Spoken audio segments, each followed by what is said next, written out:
Olá pessoal, tudo bem com vocês? Para a nossa aula de hoje, nós vamos iniciar a nossa apostila de outubro, tá? É uma apostila que está bem rica em conteúdos. E para a nossa aula de hoje, nós falaremos sobre os governos militares no Brasil, que é um período que vai se passar de 1964 a 1985, mais conhecido como ditadura militar no Brasil, tá? Então, a gente vai conhecer um pouquinho de como que sucedeu, de como que foi esse período aqui no Brasil.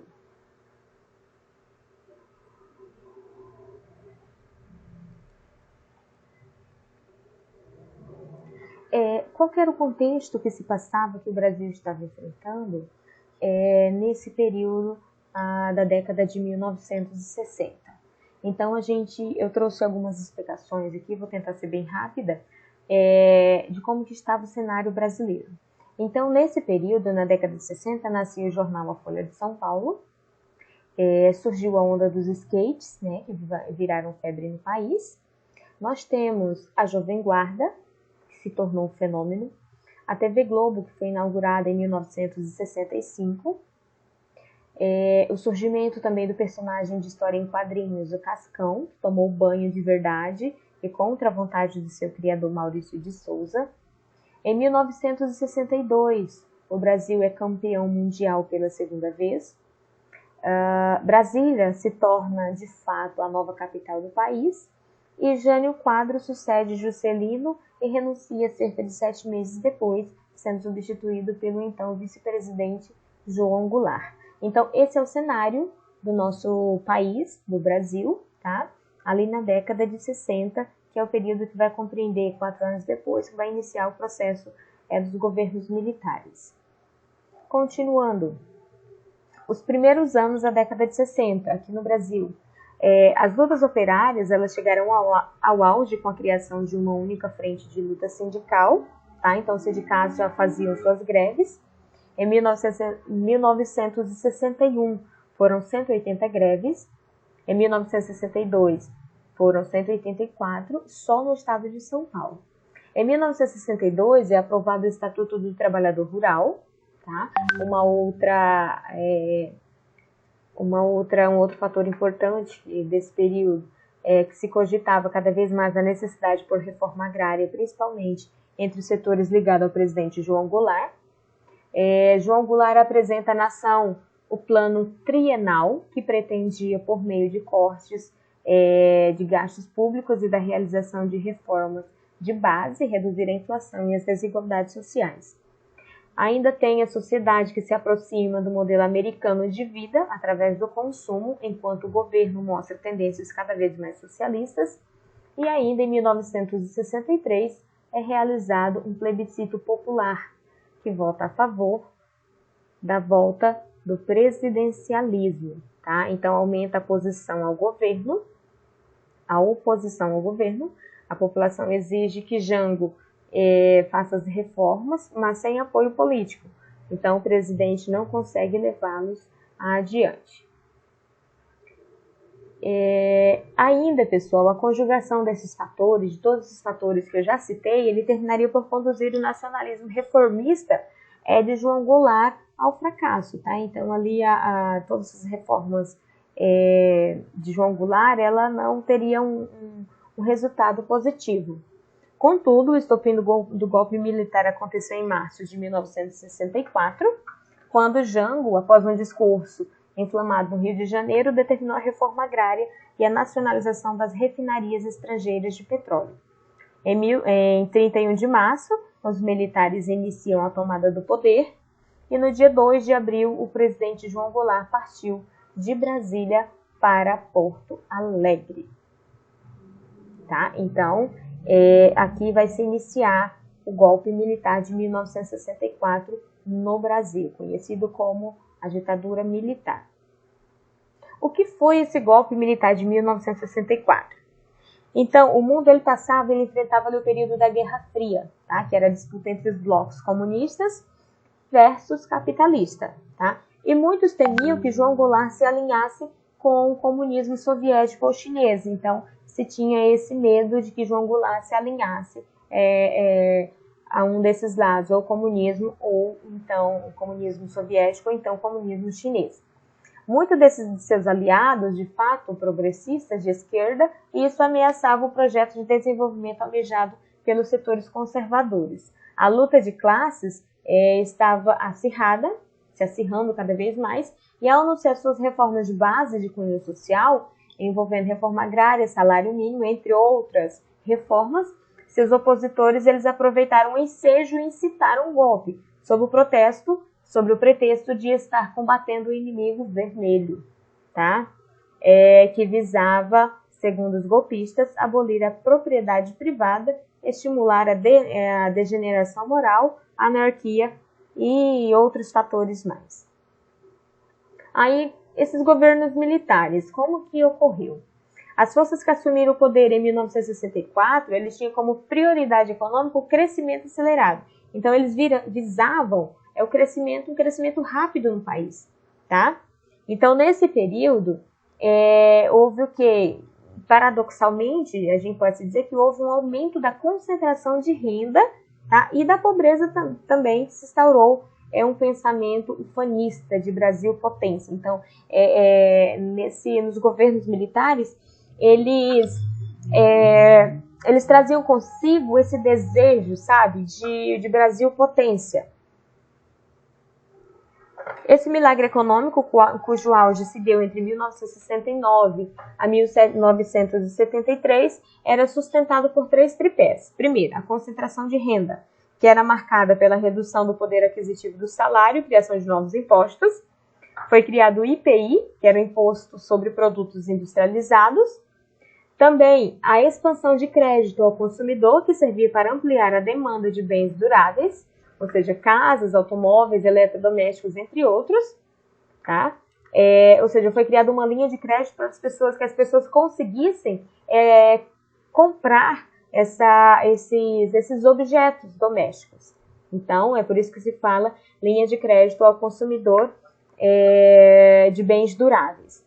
E a abertura externa da economia brasileira, que englobava tanto os incentivos às exportações como os atrativos para investimentos estrangeiros no Brasil. Então, foi extraordinário o número de pequenas e médias empresas nacionais que entraram em falência nesse período, por conta dessa abertura externa, certo? Qual que era o modelo político seguido por esses governos militares? Qual que era o padrão que eles seguiam? Então, era da seguinte forma: os governos militares, eles impuseram um governo baseado na centralização de poder, no fortalecimento do executivo, controle da estrutura partidária dos sindicatos, censura aos meios de comunicação e repressão a quaisquer forma de oposição. Então, essa é uma característica bem escrachada dos governos militares, tá? O termo federação foi transformado em mera ficção. Eliminaram-se as eleições diretas para presidente e para governadores de estado. Os prefeitos dos municípios passaram a ser nomeados, ok? Ministros do Supremo Tribunal Federal foram obrigados a abandonar suas funções. A toda hora eram criados atos institucionais e complementares. E os partidos políticos foram extintos e surgiram apenas 2, a Arena e o MDB, que faziam oposição de fachada. Então, pessoal, essas são as principais características do modelo político desses governos militares. Ainda, pessoal, tem a lei de greve, que foi criada para proibir qualquer tipo de greve política, social ou religiosa. Tá? Então, não podia haver greve no período ali durante os governos militares. Os jornais, eles foram ocupados e dos oposicionistas, eles foram fechados. Então, os únicos jornais que ficavam abertos eram os jornais que eram a favor do governo, que compactuavam ali com o modelo político dos militares. E em 1967 foi criada a Lei de Imprensa e a Lei de Segurança Nacionais. Foram realizadas prisões arbitrárias, intervenções nos sindicatos, demissões em órgãos públicos, tá? E entre 1969 e 1970 é criado o DOI e o COD, ou seja, Departamento de Operação, que é o DOI, e Informação, Centro de Operações de Defesa Interna, que realizava prisões e torturas. Então, esses departamentos, DOI e COD, eram responsáveis pelas prisões e pelas torturas que ocorreram durante o período dos governos militares. Então, todas aquelas pessoas que eram contra, que não concordavam com o modelo do regime militar, eles eram presos e torturados. Aí nós temos alguns presidentes militares, tá? O governo do Marechal Castelo Branco, que vai de 1964 a 1967, foi indicado pelo presidente da República pela junta militar golpista. O Marechal era considerado um militar de tendência moderada, era o Castelo Branco. Assinou o ato institucional número 2, que é o AI-2, que ampliou significativamente o poder do Executivo Federal, estabeleceu eleições indiretas para presidente da República e extinguiu todos os partidos políticos, pessoal. Então, esse presidente Castelo Branco, ele vai criar esse AI-2, que vai ampliar esse poder executivo federal, vai estabelecer as eleições indiretas e também vai extinguir todos os outros partidos políticos. Também promulgou o AI-4, que obrigou o Congresso a discutir e aprovar uma nova Constituição com características autoritárias. Então, a Constituição foi mudada através desse AI-4 e foi colocada na Constituição, na nova Constituição, as características autoritárias, atendendo ali a necessidade do governo do regime militar. Adotou uma política econômica anti-inflacionária, que causou desemprego e provocou arroxo salarial, diminuição dos salários. Nós temos também um outro governo militar, o governo do Marechal Costa e Silva, que vai de 1967 a 1969. Um avanço do processo de institucionalização da ditadura. Ele buscou combater os 3 principais focos de oposição: os políticos influentes, os grupos e organizações políticas de esquerda e os estudantes universitários. Então, ele combatia principalmente esses 3 grupos aqui que era opositor ali ao regime militar. Marechal Costa e Silva fechou o Congresso Nacional e editou o ato institucional AI-5, considerado o pior de todos os regimes. Inclusive, eu acredito que vocês já devem ter ouvido falar sobre o ato, sobre o AI-5. Seu mandato foi interrompido por conta de um derrame cerebral que impossibilitou ele de governar e foi substituído por uma junta militar. O que foi esse ato institucional número 5, ou simplesmente o AI-5? O que era esse documento e o que continha nesse documento? Vamos lá. Concedia poder ao presidente da República para dar recesso à Câmara dos Deputados, Assembleia Legislativa e Câmara de Vereadores. No período de recesso, o Poder Executivo assumiria as funções desses poderes legislativos. Concedia poder ao presidente da República, ou seja, para intervir nos estados e municípios sem respeitar as limitações institucionais, ou seja, os prefeitos, vereadores, eles não teriam sequer nenhum tipo de domínio, a não ser a voz do presidente, que seria válida. O presidente também poderia suspender os direitos políticos pelo período de 10 anos de qualquer cidadão brasileiro, imaginem só. Concedia também ao presidente para cassar mandatos de deputados federais, estaduais e vereadores, e proibia manifestações populares de caráter político. Nenhum tipo de movimento político podia acontecer sem que houvesse a intervenção ali do governo federal. Suspendia o direito de habeas corpus em caso de crime político, crimes contra a ordem econômica, segurança nacional e economia popular, e impune a pessoa principalmente a censura prévia para jornais, revistas, livros, peças de teatros e músicas, ou seja, tudo aquilo que estivesse contra, que não fosse a favor, que fosse opositor ao modelo político do regime militar, se enquadrava nesse AI-5, ok? O outro governo, também militar, foi o General Médici, que vai de 69 a 1974. Foi um outro bastante conhecido. Continuando com outro presidente também ali no governo militar, regime militar, foi Ernesto Geisel, que vai de 1974 a 1979, ou seja, vocês podem perceber, pessoal, que é uma sucessão, passa de um militar ao outro, tá? Então não existe aquela eleição decidida pela população. Então entra no governo quem é nomeado por eles. Outro governo militar foi o general João Figueiredo, de 1979 a 1985. Então, aqui, em 1985, a gente pode dizer que foi um dos últimos presidentes do regime militar. Então, a ditadura militar perdeu legitimamente social e sofreu desgaste político. Em fevereiro de 1978, foi criado no Rio de Janeiro o primeiro Comitê Brasileiro pela Anistia, a CBA. A Arena e MDB, que eram os únicos partidos que existiam, foram extintos. E os políticos governistas criaram o Partido Democrático Social, enquanto o MDB se transformou em PMDB. E surgiu também o Partido Democrático Trabalhista, que foi o PDT, e o Partido Trabalhista Brasileiro, PTB. Herdou uma grave crise econômica, tá? No caso aqui durante o governo de João Figueiredo. E a partir de 1983, estudantes, líderes sindicais e políticos, setores das igrejas católicas, artistas e personalidades da sociedade civil e milhares de populares que compunham as Forças Armadas reivindicavam eleições diretas, ou seja, a população estava revoltada com aquela situação, estava revoltada com aquele tipo de governo. Durante todo esse período de governo de regime militar, houve muita truculência, foi um período, um governo dominado por violência, por torturas. Até hoje, se você pesquisar, se nós formos pesquisar vídeos, nós temos relatos de pessoas que viveram esse período. Acredito que se vocês conversarem com os avós de vocês, eles vão falar alguma coisa para vocês sobre esse período da ditadura militar.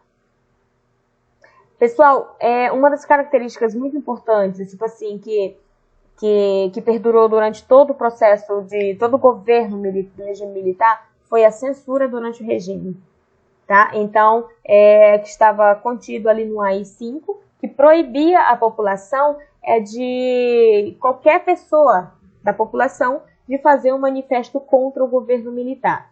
Então, usar a arte como instrumento de agitação política, caminho apontado pelo Centro Popular de Cultura da UNE no início dos anos 60, acabada tendo vários seguidores. Os festivais de música do final dessa década revelam compositores e intérpretes das chamadas canções de protesto, como Geraldo Vandré, Chico Buarque de Holanda e Elis Regina. O cinema também traz às telas a miséria de um povo sem direitos mínimos, como nos trabalhos de Cacá, Diegues e Glauber Rocha, tá? E no teatro, os grupos como Oficina e o Arena procuram dar ênfase aos autores nacionais e denunciar ali a situação do país. Com o AI-5, as manifestações artísticas elas foram reprimidas, como eu já comentei com vocês. E os protagonistas, na grande maioria, eles foram empurrados para o exílio, eles foram mandados para fora do país. Então, ali na primeira metade dos anos 70, são poucas as manifestações culturais expressivas, inclusive na imprensa, submetida à censura prévia. Ainda falando sobre a censura durante o regime, em 15 de setembro de 72, o seguinte telegrama exemplificador foi recebido pelo diretor da filial de Brasília do jornal O Estado de São Paulo. De ordem do senhor ministro da Justiça, fica expressamente proibida a publicação de notícias, comentários, entrevistas ou critérios de qualquer natureza, abertura política ou democratização, ou assuntos correlatos à anistia, a cassados ou revisão parcial de seus processos, críticas ou comentários ou editoriais desfavoráveis sobre a situação econômica, financeira ou problema sucessório e suas implicações. Então, esse daqui é um telegrama que foi enviado ao jornal O Estado de São Paulo, proibindo qualquer tipo de comentário sobre o governo de regime militar, só durante o período ali do regime militar.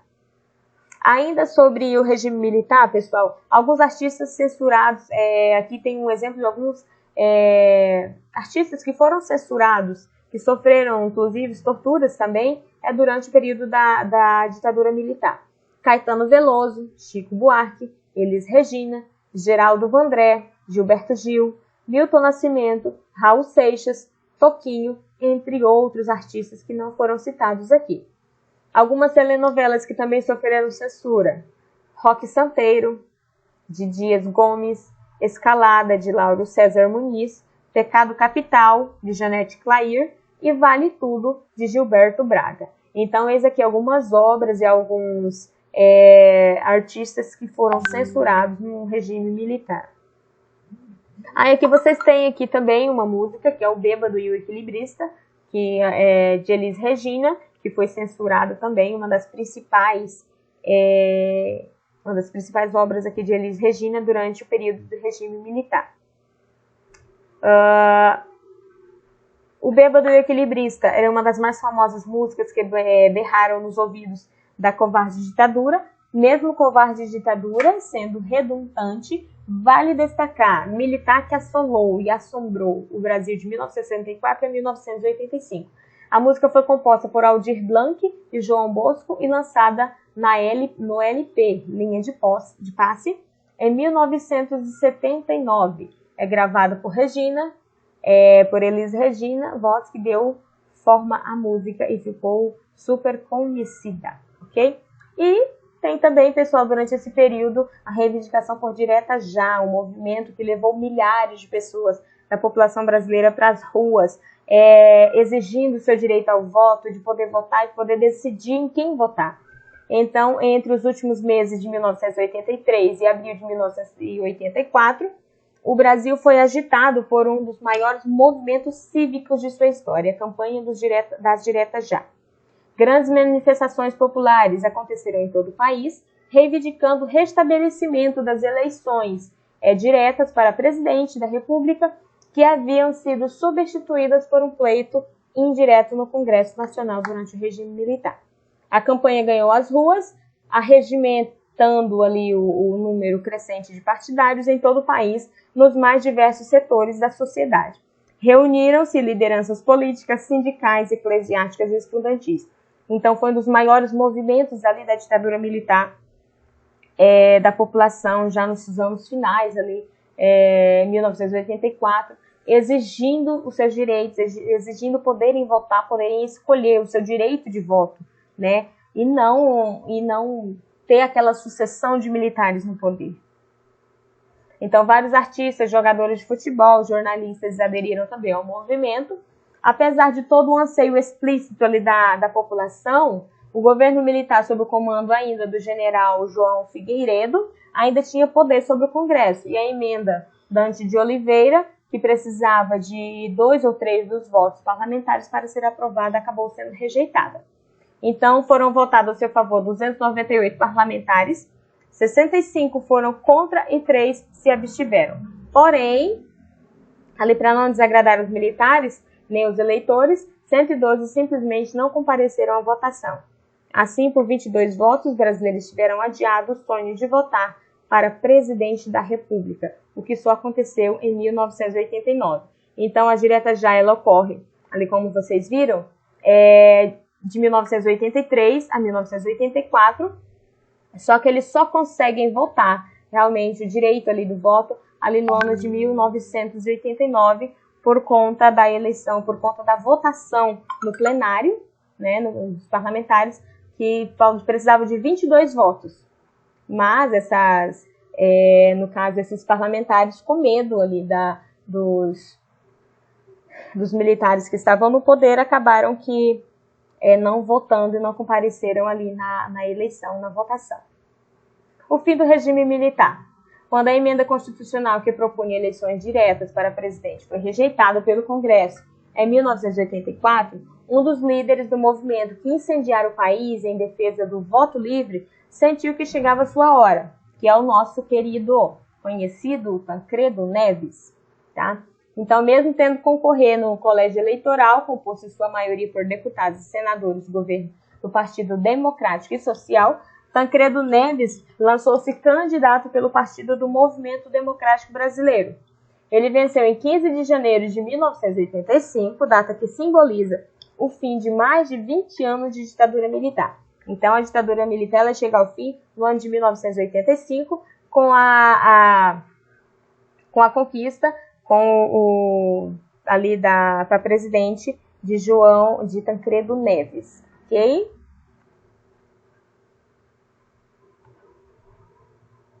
E aqui nós temos o glossário, nós temos algumas definições. O que é a ditadura? O que é o golpe de Estado? O que é o golpe militar? O que é censura? E o que é democracia? Ok? Então, pessoal, esses foram a nossa aula de hoje, o conteúdo da nossa aula. Eu peço que vocês, se tiverem dúvida, volte no vídeo novamente, volte na teleaula novamente, leiam o apostilo de vocês, que é o mesmo conteúdo, só trouxe o vídeo para complementar esse conteúdo, ok? Além desse vídeo, vou disponibilizar também os slides, as imagens, com todo esse conteúdo, o mesmo material que está no vídeo vai estar também em imagens, ok? Então, pessoal, bons estudos, tá? E força, que junto nós venceremos.